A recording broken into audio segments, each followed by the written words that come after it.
Allez, let's go. Donc là, on va démarrer la glace à la levure, ce qui est un peu l'élément le plus important du dessert, je dirais. Ok. Ça va vraiment apporter une bonne salinité, une acidité également qui change un petit peu de ce qu'on a l'habitude de goûter. Donc là, on va tout simplement faire bouillir les crèmes.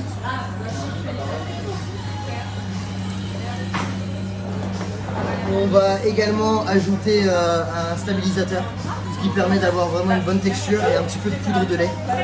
Donc ça c'est vraiment pour donner une bonne texture à la glace. Et puis on va procéder comme une base de crème anglaise. Donc on est vraiment sur quelque chose de ultra classique. Voilà, base de crème anglaise. Donc avec le stab et le lait en poudre. Et on va nous terminer avec de la levure pour apporter le goût. Donc pour la crème anglaise, on va donner une ébullition à... On va donner une ébullition. À côté là, donc on a jaune d'œuf, on va ajouter le sucre. Voilà. Super important de fouetter direct. Si on laisse le sucre se reposer dans les jaunes, ça va cristalliser. Et on va perdre un petit peu la texture.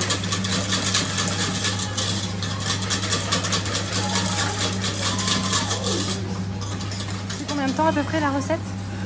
Alors la recette, alors c'est vrai que nous au restaurant on fait des grosses quantités, donc ça nous prend un petit peu plus longtemps.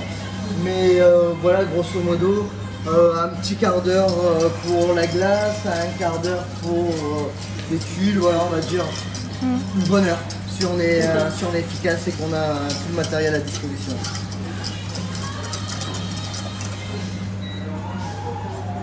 Et d'où est venue l'idée de mettre le pain en dessert? Alors, en tout cas, déjà, je vais commencer par la levure, qui a un goût qui me plaît particulièrement. J'ai fait beaucoup d'essais de glace au levain, parce que forcément, je préfère tout ce qui est naturel.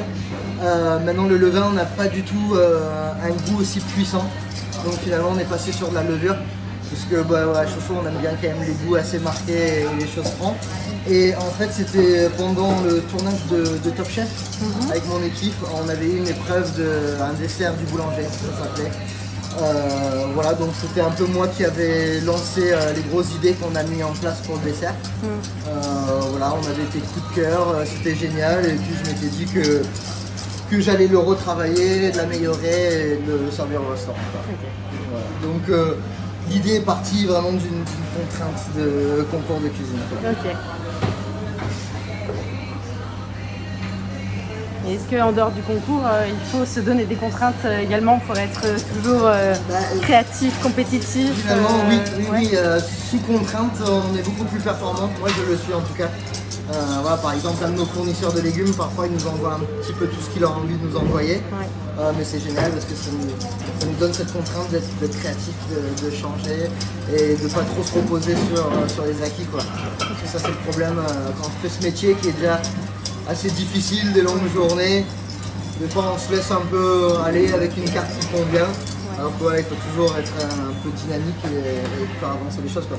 Donc là j'ai une toute petite ébullition sur le mélange des crèmes. On va éviter de trop laisser bouillir, sinon la crème elle va commencer à accrocher au fond. Donc là je mets la moitié dans mon cul de poule. Je mélange avec sucre et œuf blanchi. Et donc là on est vraiment sur voilà, la base de la pâtisserie, on est vraiment sur une crème anglaise ni plus ni moins.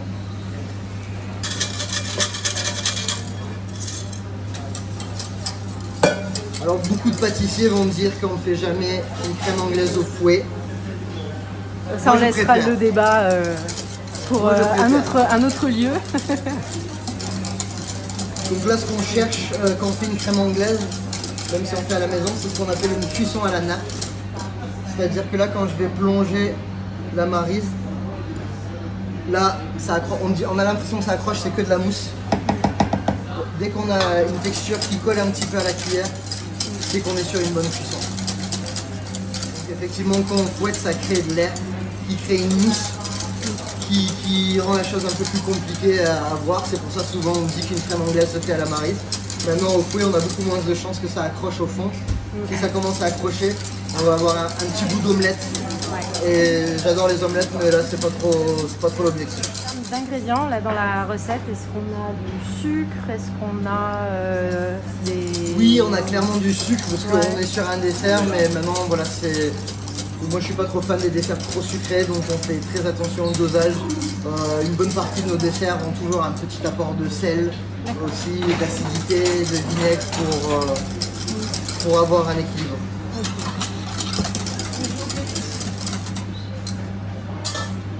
Il y a une sainte triade du sucré, salé, acide. Oui, toujours parce que pour moi voilà, c'est vraiment la salinité et l'acidité qui va faire en sorte qu'on sécrète de la salive. Et en général quand on salive, c'est que c'est gourmand et ça donne envie d'y retourner, quoi. Donc ça fait toujours partie de mes objectifs quand je crée un dessert. Voilà, et c'est certes un peu ce côté dessert cuisinier. Comparé à certains desserts de pâtissier qui vont être beaucoup plus sur le sucre. Ouais. Voilà, donc là il nous manque un tout petit peu. Donc je vais rallumer un petit peu l'induction et on va continuer à fouetter petit à petit. Donc ça ensuite, là pareil, on va le mettre dans un bol à pâte. Nous on réalise nos glaces avec un Pacojet. Voilà, il y a deux méthodes, soit une turbine à glace, soit Pacojet. C'est vrai que le Pacojet est efficace. Un peu cher pour l'acheter pour la maison. Voilà.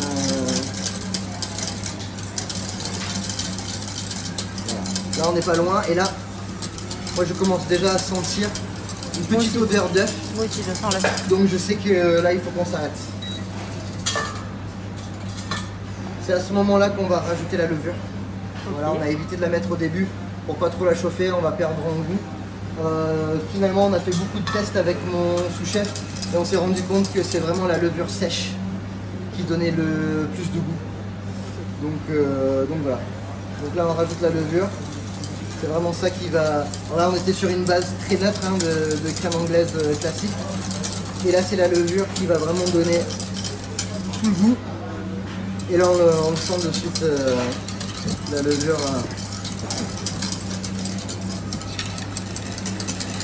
Et pour l'avoir goûté, c'était assez impressionnant. Parce que en général la levure on la sent, on la goûte pas. On la goûte pas en général. Et là d'avoir le goût en bouche de l'odeur, c'était une expérience assez amusante.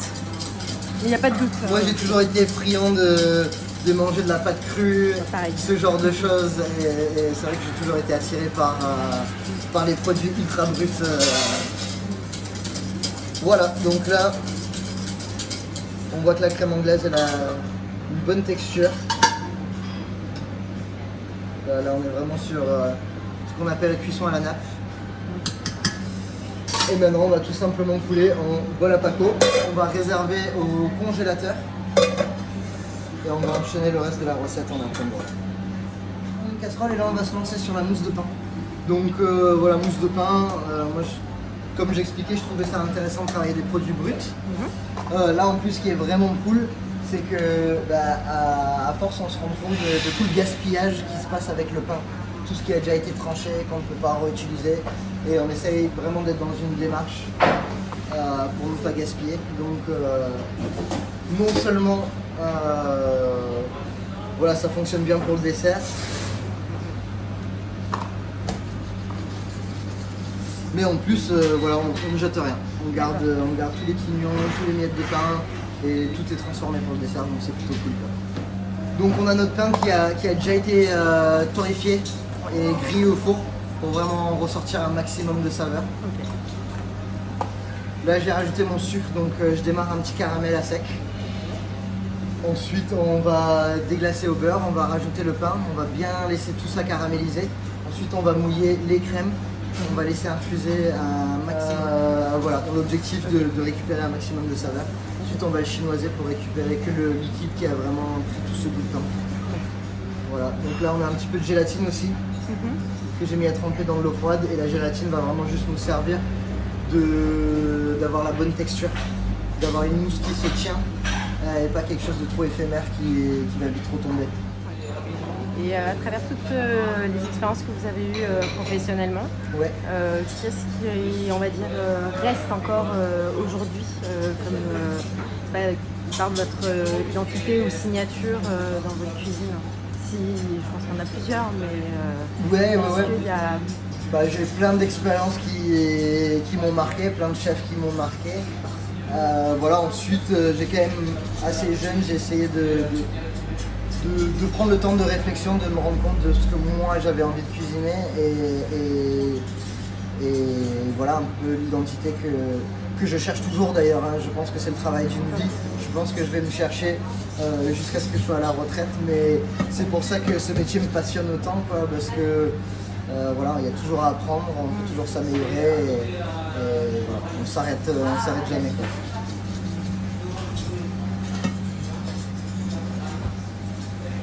Et puis forcément quand on crée, pour moi en tout cas l'objectif c'est de pouvoir toucher les gens. Souvent pour ça on passe par la mémoire olfactive. Et c'est vrai que moi je crée beaucoup par rapport à des souvenirs d'enfance. Moi j'ai grandi aux États-Unis. Quand j'ai commencé ce métier, j'étais pas forcément fier d'être américain. Voilà, je le suis de plus en plus parce qu'il faut assumer d'où on vient.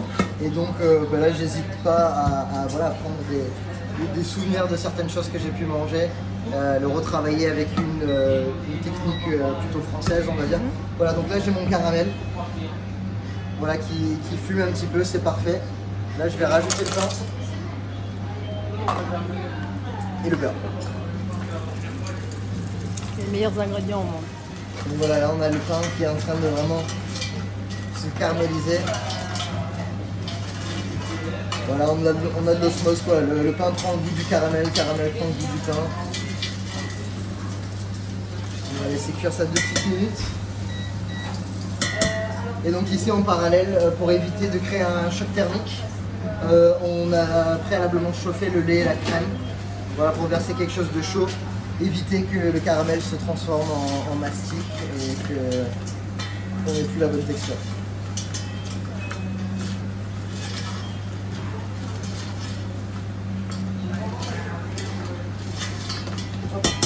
Voilà, donc là on est pas mal. Et maintenant je vais déglacer avec le lait et la crème.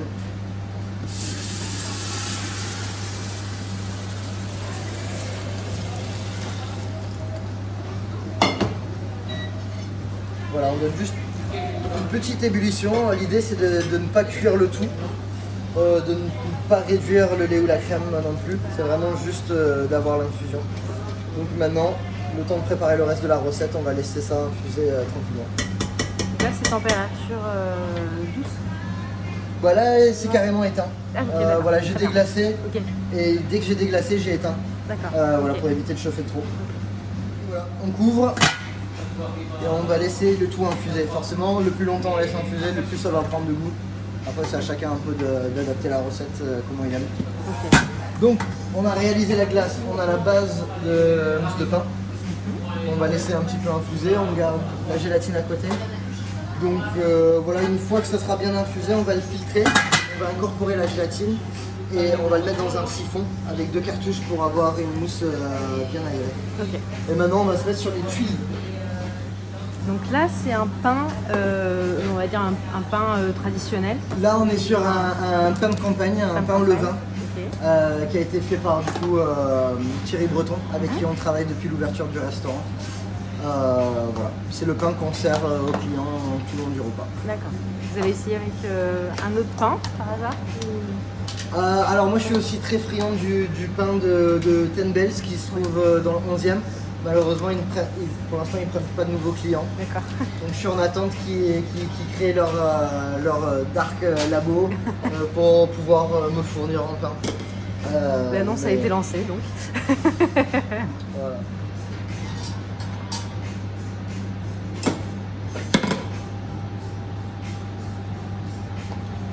Donc là on est sur un appareil à tuile plutôt classique, à base de farine blanc d'œuf, comme se fait beaucoup en pâtisserie. Sauf que nous la petite différence c'est qu'on a remplacé une partie de la farine par une poudre de cornflakes qu'on a fait nous-mêmes, donc juste mixé. Voilà, moi j'ai été élevé aux céréales, donc Ça m'arrive encore même d'en manger. Donc voilà, c'est quelque chose qui moi me rappelle de super souvenirs et qui a ce côté un petit peu régressif, on va dire. Voilà. Donc là on va juste faire fondre le beurre tout simplement. Et donc là dans mon cul de poule je mets farine,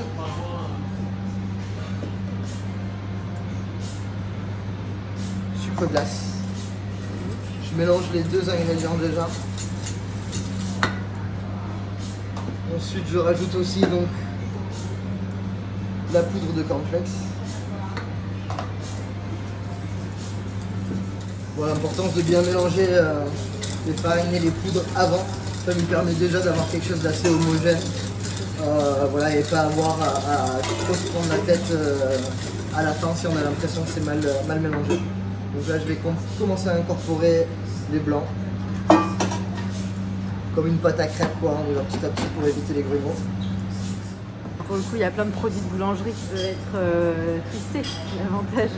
Ah oui, oui, il y a plein de produits de boulangerie qui peuvent être twistés. Enfin, d'ailleurs, moi je suis un grand fan de croissants aux amandes. Hein.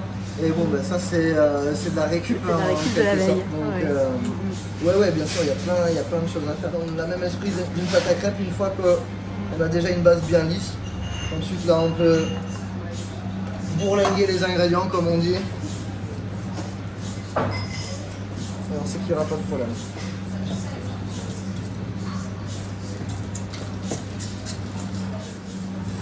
Étant donné qu'il y a pas mal de beurre fondu dans cette recette, idéalement, c'est mieux de laisser l'appareil reposer au frigo avant d'étaler et faire la paille à tube parce qu'elle sera vraiment sur une bonne texture.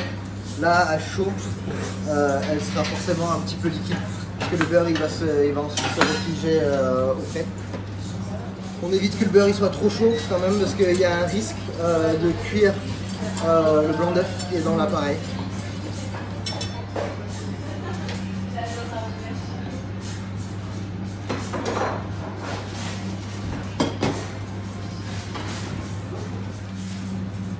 C'est la vraie rencontre France-États-Unis, quoi. Cornflakes et pain. Ouais, bah, c'est vrai que finalement, je navigue un peu entre ces deux cultures. La signature est là. Et donc au restaurant, ouais, on a pas mal de mélanges un peu comme ça. Donc voilà, l'appareil à tuile est terminé. Là, comme on voit, c'est assez fluide. Donc on va juste laisser reposer un petit peu avant de faire nos tuiles. Donc voilà, une des dernières étapes, là on va réaliser le caramel.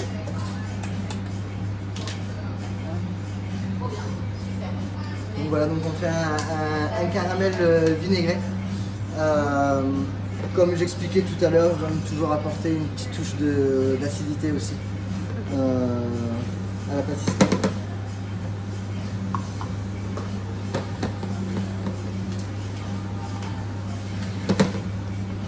Donc voilà, finalement, c'est un petit peu le même esprit qu'une sauce gastrique. Hein. D'accord.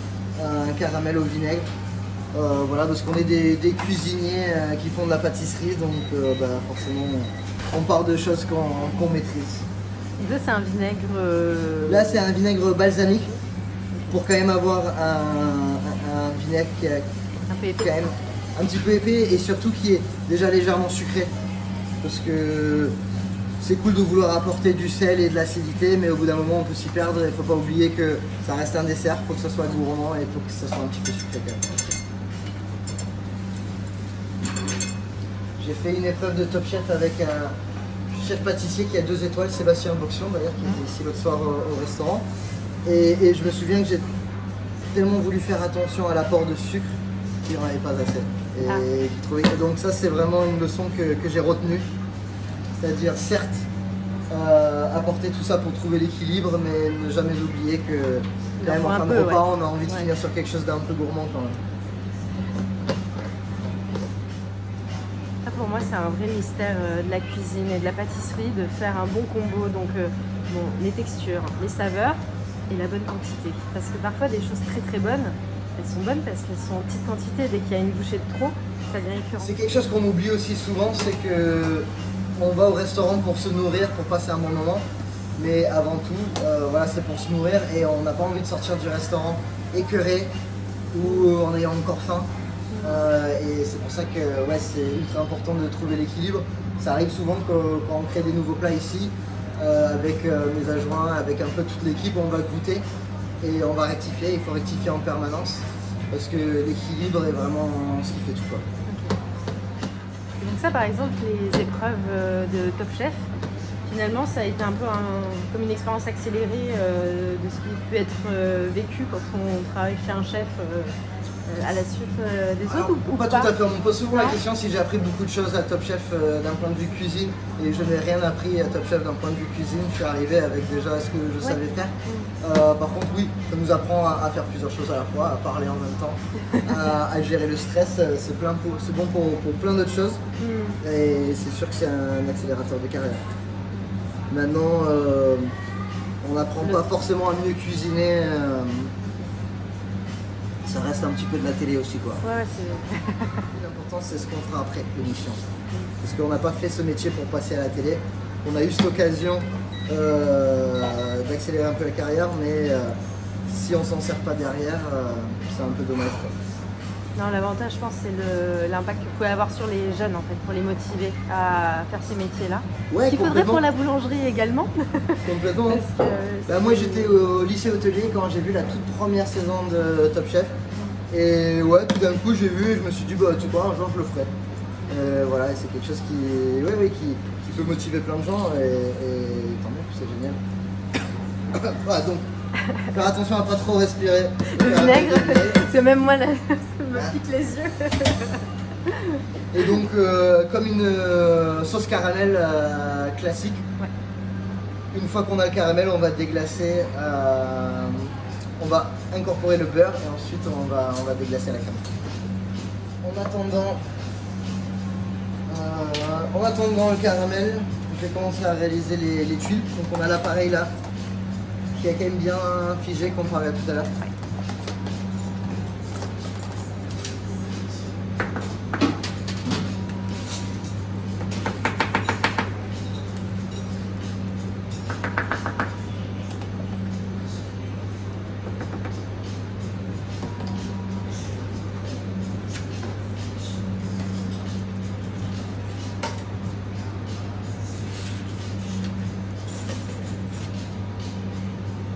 Il faut toujours faire attention qu'on étale cet appareil parce que la poudre de cornflakes est quand même assez granuleux et donc c'est ces grains qui vont parfois tirer un petit peu et faire en sorte qu'on n'a pas quelque chose de très lisse.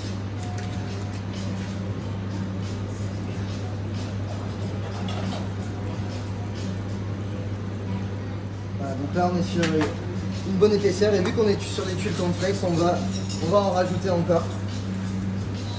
Et c'est vraiment ça aussi qui va apporter le croustillant, parce que voilà, on aime bien avoir plusieurs textures quand on mange. Avoir une mousse et une glace, c'est pas très intéressant, donc ouais, on a envie que ça croque, on mange aussi avec les oreilles. Et quand on entend ce bruit, c'est satisfaisant. Voilà, et là ensuite on va enfourner l'appareil à 180 degrés, 170 degrés plutôt, et à surveiller selon le four. Donc on cherche... J'aime pas trop donner de temps ouais. sur ce genre de recette, parce que voilà, personne va étaler de la même épaisseur, personne va utiliser le même four, donc ça c'est vraiment à chacun de s'adapter. Mais en tout cas là on a l'appareil, je veux pas quelque chose de ultra net, puisque dessus, ensuite nous on va venir casser des morceaux un peu irréguliers. Et on cherche quelle coloration On cherche une coloration assez dorée. On veut se rapprocher un petit peu de la couleur du camp. Voilà. Là, on peut aussi se permettre de contrôler un petit peu l'épaisseur. Le fait de faire un caramel au vinaigre, ça trompe un petit peu. En général, on a l'habitude de regarder et à la couleur du caramel, on sait qu'il est prêt. Et là, pour savoir. Là, c'est un peu plus délicat. Mais là, clairement, voilà, on voit que le caramel il est cuit. Donc là, on va commencer à incorporer le beurre. On va éteindre, faut y aller doucement parce que le choc thermique peut faire en sorte que ça pète un petit peu.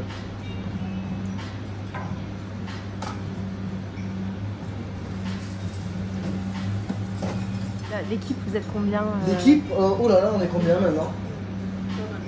Écoute, je pense que si on compte nos 3 plongeurs et cuisiniers, les 2 apprentis, on doit être à 14 en cuisine. Souvent je dis ça à mes amis, ils me disent t'as une armée, mais il ne faut pas oublier qu'on est ouvert 7 jours sur 7, qu'on essaye aussi un maximum de donner quelques journées continues par semaine, parce que c'est important aussi de prendre soin et de faire attention aux employés, qu'ils aient une qualité de vie, parce que on a bien compris que ça devenait compliqué de faire ce métier et que c'était à nous de changer un petit peu les mentalités, quoi. C'est un peu trop facile de dire moi je l'ai fait alors faites-le aussi. Faut réfléchir un peu différemment aujourd'hui. Donc voilà, entre le restaurant ouvert 7 sur 7, le personnel qui ont plusieurs journées continues, le restaurant qui est aussi ouvert toute l'année, donc il y a aussi les congés. Voilà, on n'est jamais l'équipe au complet. On est vraiment juste ce qu'il faut. Alors nous, le système qu'on a mis en place pour le moment avec mon chef adjoint, c'est que tous les employés, ils ont des demi-journées collées au week-end. C'est-à-dire par exemple les employés qui sont en repos samedi-dimanche en ce moment, ils vont partir en week-end le vendredi à 18 h, ils vont revenir le lundi à 15 h. D'accord. Ce qui laisse quand même un petit peu de temps pour se reposer correctement, de quitter un peu Paris, de faire une vraie pause. De faire une vraie pause, quoi. Voilà, moi quand j'avais l'âge de Salomé, mon chef à minuit il me disait bon c'est calme, demain tu viens pas. C'était un lundi et après il me disait et après tu prendras jeudi soir et dimanche matin. Donc ça va un temps, mais ça fatigue après. On est fatigué et au-delà de ça on a du mal à juste avoir une vie à côté, parce que si on ne peut pas s'organiser on fait rien, quoi. Voilà, donc caramel terminé. Du coup maintenant on reprend, je vais mettre de ce côté, on reprend la mousse de pain. Là pour le coup qui a bien infusé, on sent vraiment l'odeur du pain. Ah ouais. Voilà. Donc ça on va le filtrer au chinois étamine. Parce que bien sûr au siphon, le moindre petit morceau peut créer des bouchons et des complications pendant le service. C'est à éviter. Donc quand même on foule bien pour vraiment bien récupérer tout le goût, toute cette crème qui reste dans le pain. C'est vraiment ce qui va vraiment apporter tout le goût. Donc, alors, je mange vraiment très très bien. Ensuite, étant donné que la gélatine fond sous une chaleur qui n'est pas trop puissante, ça sert à rien de remettre à chauffer. L'appareil il est déjà encore chaud, donc on va juste rajouter la gélatine comme ça et l'incorporer. Voilà, et puis ensuite on met tout l'appareil en siphon.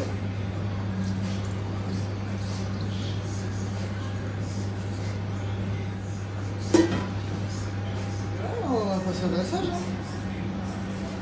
Le choix de l'assiette aussi, fait que c'est assez important en dégustation. Le contenant est clairement important.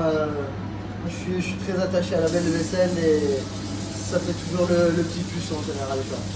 Et puis c'est aussi important de s'adapter pour avoir une dégustation agréable. Parce que s'il y a une chose qui est ultra frustrante en tant que client, c'est de pas y arriver. D'avoir un truc compliqué à manger. Voilà, pas y arriver. Si on est en date en face, on devient tout rouge, on n'est pas bien. Donc l'objectif c'est vraiment que tout se passe le plus facilement quand on vient au restaurant, quoi. Le but c'est un petit peu de mâcher le travail, voilà, pour que tout se passe facilement, quoi. Donc voilà, là on a un bol qui a été créé par un ami céramiste, Stéphane, qui a Bagnolet, qui s'appelle No Céramique, voilà, qui nous a fait ces petits bols sur mesure. Voilà. Ça permet d'avoir un contenant finalement assez petit, parce que ici on fait des petites quantités, on ne veut pas que ce soit écœurant. Le fait qu'on ait les bords qui ressortent, visuellement on a quand même l'impression de quelque chose d'un petit peu plus grand. Donc voilà, psychologiquement ça fonctionne bien. Donc voilà, là on démarre avec la mousse de pain.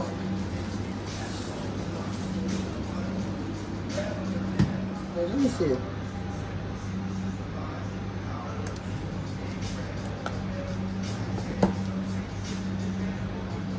Voilà, là on rajoute la glace levure.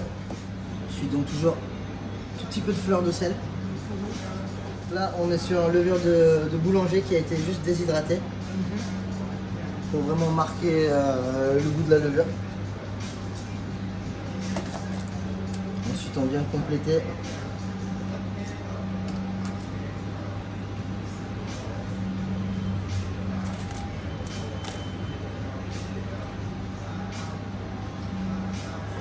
avec les tuiles.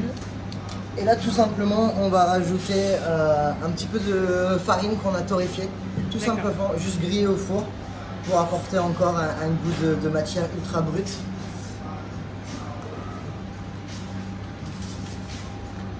Donc là farine de blé intégrale.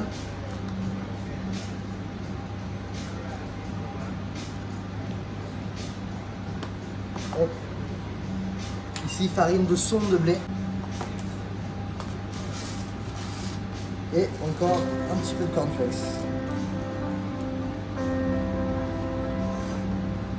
Et voilà.